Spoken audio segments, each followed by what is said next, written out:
lot of boxing, a lot of sparring, all the physical straining, running, lifting weights. That's beautiful. But you need to practice on what you have to do, and you have to box. So you should do as much boxing as possible leading up to the fight. Who am I? Who am I to the people? I have a kid now, like I said before. Honestly, it's just that fatherhood time. I haven't yet spent much more time with my son as I would want to. And he'll understand that as he gets older. If I can see, how can I change and how can I give my son more knowledge rather than luxury things, then I'm going to do that. And the take back is really just about inspiring others like we always do. And grabbing everything, becoming a 2-time undisputed world champion, breaking history, making more records, doing things that people have yet to see. And I'm just grateful to even be here, honestly. You're hitting the bag, right? I see you hitting it. When you walk, I want you to do like this. And boom, boom, boom, boom. Just keep for boom, boom, boom, boom. How long you can do that? 1, 2, 1, 2, 1, 2. And combination, boom, like punch. Boom, boom, boom, boom, boom. And of course, hard work pays off. So this is where it shows. And yeah, man, I think that's the hardest part, though, is taking it all in. I think that's the hardest part, taking it all in. Because I want more. I'm not happy. I'm not satisfied yet. I need more. What else more you want? Is more boxing can give you? I need to put my foot in their neck, Mike. Oh, you want to hurt people? I want to hurt them. That's a good. You know what? You know what I love about you, Mike? Is that right there. You always wanted your foot on their neck. Yeah, and I love that because it's the best feeling, man. That's what the believe it or not, that's Ever get that sense where boxing stops feeling like just punches and starts looking like a chessboard, with everyone making subtle moves to gain an edge, not just in the fight, but in the story around it? That's exactly the vibe right now. The viral clip paints a clear picture, Mike Tyson stepping into Teofimo Lopez's camp, running drills, and even giving him a primer on those classic peekaboo fundamentals.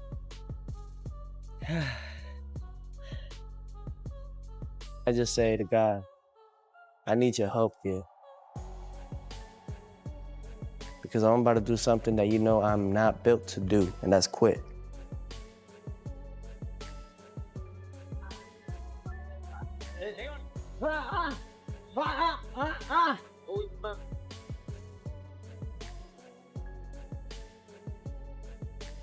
Watch the clips, it's impossible to miss. Iron Mike, drilling reflexes, slip and counter drills, and carrying that unmistakable presence of a former champion at the pinnacle of the sport. This isn't just a cameo. These videos have gone viral, shared and reshared across every social platform, showing Tyson actively shaping Lopez's preparation with his experience. Then came the twist. Tyson, never one to mince words, began talking about Shakur Stevenson. Some of what he said feels like a compliment wrapped in a warning. On one hand, he lauds Stevenson's technical polish and sharp ring IQ. On the other, he's candid about what it takes to survive someone like Teofimo at this level. That blend of respect and reality check hits hard, like a forearm strike in the social feeds. For Stevenson, hearing Tyson say, "Respect, but don't get too comfortable," is exactly the kind of public nudge that forces focus and sharpens attention. Energy is beautiful, but we need something to match it. We need some. Can't nobody match this energy, Mike. Come on. I know, but you're looking at it, and this used to be a space that you lived in. There's no doubt about it. That's why I'm getting excited with the other opponent. Mike's just an instigator at this point. He just wants to instigate it. I love it. Yeah, but I think the biggest thing about it though is that guys like yourself, legends, I call it, is you guys paved the way. And I appreciate the sport so much, but there was one thing that you had once said. It's like, the way I love the sport, it could hurt you though, because it could break your heart many times. Oh, many times. And that's what it's been doing. Man. I love it. I love the sport, but my biggest thing now, my goal is not about, yes, the financial funds and all that, absolutely. Get paid, we risk our lives. But the whole thing is about making the fights happen. To the heart of it. What's the real impact when Mike Tyson, the man who redefined power and fear in the ring, takes the time to coach a young fighter like Lopez? First, it shifts the story. Lopez isn't just putting in reps, he's soaking up decades of battle-tested craft. Second, it adds a layer of unpredictability. Tyson's peekaboo style is all about tight defense, crushing counters, and ruthless timing, exactly the kind of headache a fighter who thrives on one-shot power and bursts of aggression doesn't want. After those sessions, Lopez walking out is not the same fighter who walked in. So where does Stevenson fit into this triangle? For fans who love the narrative, it's irresistible. Stevenson, the smooth, defensive wizard, Lopez, the bold, explosive attacker, and Tyson, the unpredictable mentor, quietly expanding Lopez's arsenal. Tyson's words, part compliment, part warning, serve two purposes. They reaffirm Stevenson's elite skill while signaling that Lopez may enter the ring with tools and strategies people aren't fully expecting. That psychological edge matters, because in high-stakes fights, momentum often starts before the first punch, shaped by what the fighters believe about each other when they step through the ropes. The further you pull your hand back, the harder you punch, but it's not.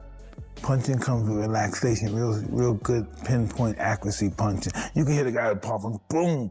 Into the details, the heart of how Tyson's mentorship might shake up this fight. Stevenson's top tools are precise distance management, fluid head movement, and an uncanny ability to turn defense into attack. In the ring, he operates like a master watchmaker, making tiny adjustments, exploiting every fraction of space, and timing his actions with surgical precision. 3, 2, 1, relax. Good. Pop up, push through. 3, 1, 2, 3, back flat. 4, rotate.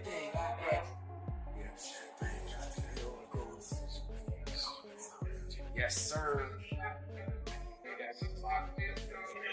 Last 3.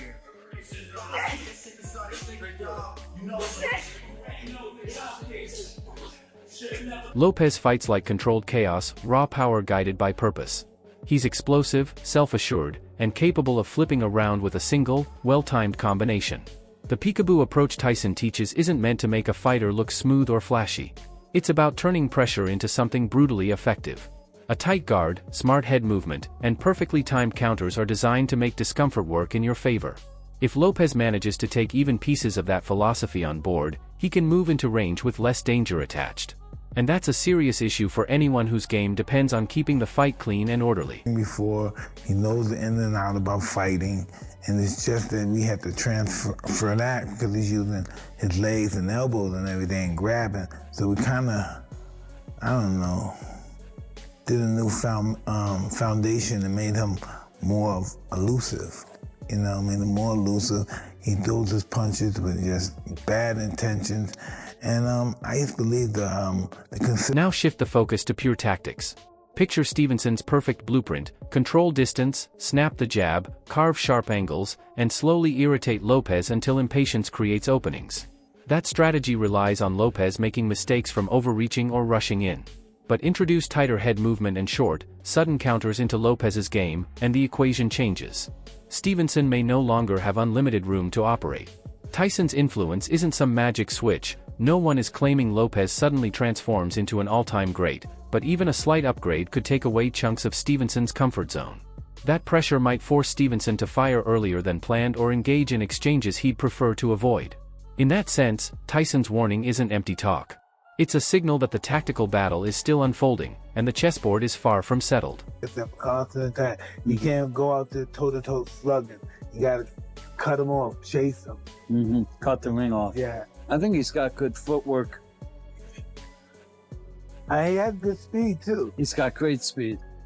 He's got great power. Pull back and look at the human angle. Tyson offering a warning about Stevenson is also a savvy media move. It sparks headlines, ignites debate, and instantly grabs the attention of fans, analysts, and the fighters involved. Iron Mike cautions rising champion is the kind of line that fuels the entire fight week narrative. There's nothing sinister about it. That's boxing culture. Legends challenge the next generation because it builds anticipation, and it forces younger fighters to lock in mentally. If Stevenson sees those comments floating around online, he really has two options. He can absorb them and let them sharpen his edge, or he can let emotion creep in and disrupt his focus. The great ones almost always choose the first path.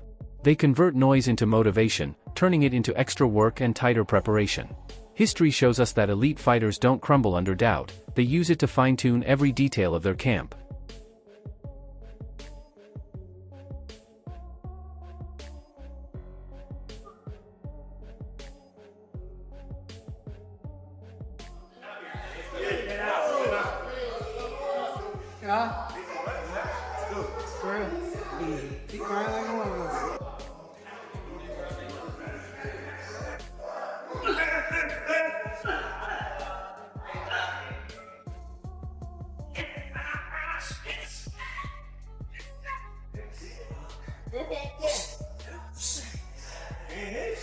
Cool.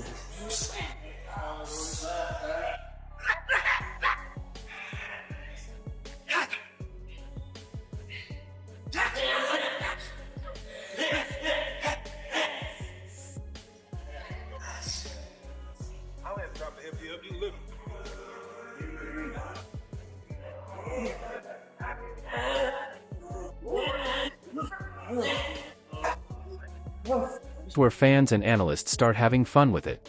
Is Tyson's involvement pure strategy, or is it calculated theater? Could the Lopez camp be planting a little doubt into Stevenson's mindset?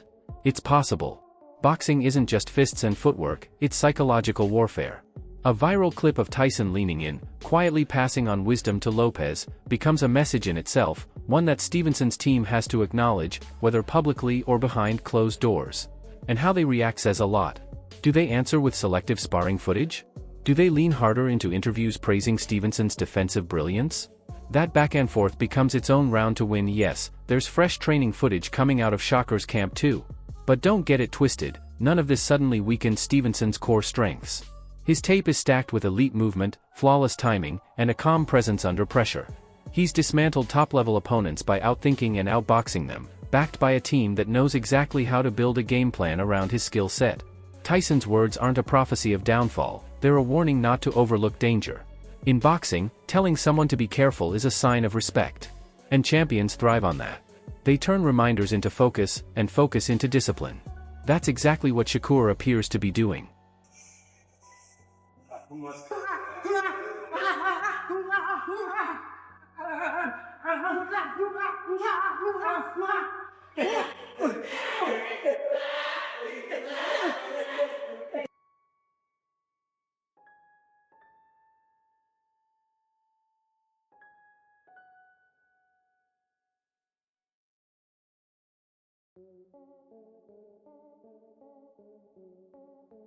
Tom, you got Tom in it. January 31st. Cool gonna beat your. Yeah, put that in there. Loosen up a little bit. Shadow boxing, get some sparring. Maybe about 8 to 10 rounds. And everybody talking about Teo gonna win. Y'all all know that he gonna lose, bro. Shakur actually fight accurate people, like not bums. Like he fought Oscar Valdez. Tank pulled out the fight because he's scared. Ryan Garcia's scared. Like they all scared. Even Devin Haney. Shakur gonna stop him. This easy. That's so easy. Y'all already know the question. Shakur on top. You got it. 1 foot.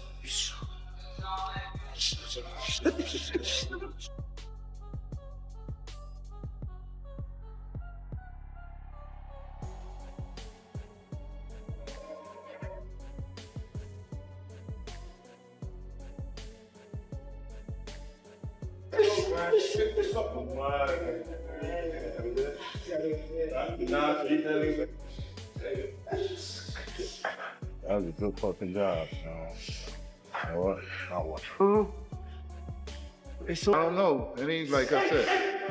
Your boxing get better by the hour, okay? Soon, you'll be undefeated.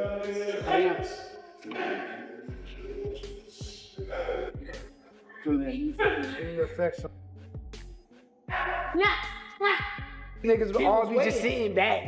Alright, let's turn up the heat for a moment. Calling the winner is entertaining, but the deeper appeal lies in the human storyline. You've got a living legend stepping in to guide a rising star, while that same icon openly evaluates a master technician like Stevenson. It's classic boxing drama, history colliding with the present, personality clashing with precision, and the media amplifying every moment. When fight night arrives, all the predictions and online noise will either prove meaningful or fade instantly into the background. The bell delivers the verdict, but the build-up tells the tale. Tyson's training footage and carefully chosen words have already added depth and tension to the narrative, and honestly, that's what makes this matchup even more compelling. It all works hand in hand. It flows like water, as Bruce Lee says. And let me tell you, Tyson Fury said it doesn't matter if he has Muhammad Ali, Bruce Lee, and Mike Tyson training him. The fact of the matter is, all of those three combined are a novelty of the cuss style, of a boxing style that Mike knows like the back of his hand. So what should fans actually be paying attention to once the fight starts? First, keep an eye on Lopez's movement after working with Tyson. Look for a tighter guard, fewer reckless openings, and more controlled entries into range. Next, study Stevenson's footwork. Does Lopez manage to cut distance more effectively, or does Stevenson respond by creating even sharper angles and cleaner escapes? Finally, don't ignore the psychological battle. How does each fighter handle pressure when adjustments are needed in real time? Those early moments will reveal a lot.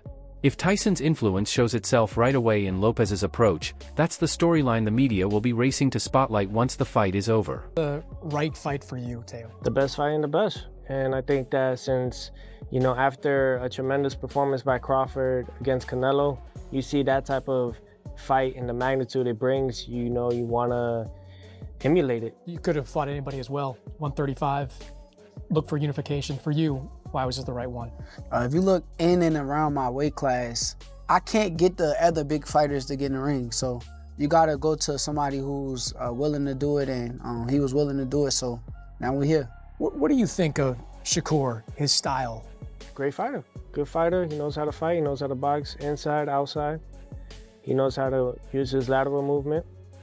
So I think that all those things I need in order to enhance my skill sets and also to challenge myself, because we can't say we are the best if we don't see it or look for it or even go out there and test it. You've been critical of him, though, over recent months. Like you said, he had the power of a 6-year-old at one point on social media. You did, yeah. You had a lot of tweets over there. I don't even remember. Dang. I don't even know what I'd be doing. But you seem to believe that 140 may be a bridge too far for him, a step too far for him. Shakur was honestly the most flawless from 123 all the way down to 114. Since then, he's had his shares of victories. I think 135 was his top tier. 140, I think we just gotta wait and see. You know what I mean? And for him, opening moments are going to reveal a lot. If Tyson's influence is visible right away in the way Lopez moves, defends, and reacts, that's the angle the headlines will run with the next day. But before wrapping things up, there's an important truth to remember: highlight clips don't decide fights, and reputations don't either. Preparation does. Tyson being in the picture adds intrigue and depth to the narrative, but it doesn't guarantee an outcome. The real question is whether Lopez truly absorbed those lessons, how Stevenson's team responds, and whether both fighters can execute their game plans when it counts. That's the heart of boxing. Everything else is just noise until the bell sounds and the fighters write the story themselves. Going up to the 40s, I was already at 40. Yeah, for sure. So you see that 10-pound gap. I was thinking I was probably gonna move up to 47. Okay, seeing me, you think I'm smaller in person, or like, what do you think? I know nothing. Okay. I know nothing, man. I think that was your angle with Lomachenko. Like, I felt like you knew how little Lomachenko was, and you kind of capitalized off of that. Heck no, that man was... It's the kind of side story that makes Fight Week impossible to ignore. It blends high-level boxing intelligence with pure drama, while also letting us watch the next generation sharpen their craft under the influence of all-time greats. Mike Tyson stepping into Teofimo Lopez's camp and offering pointed warnings toward Shakur Stevenson is exactly the kind of headline that pulls everyone closer to the action. So stock up on snacks, mark your calendar, and get ready to experience the raw, unpredictable brilliance that only boxing can provide. Who comes out on top? The bell will deliver the final answer. But the build-up alone has already landed like a knockout. And if you enjoyed this breakdown, make sure to like the video, subscribe to the channel, and hit the notification bell so you don't miss what's coming next.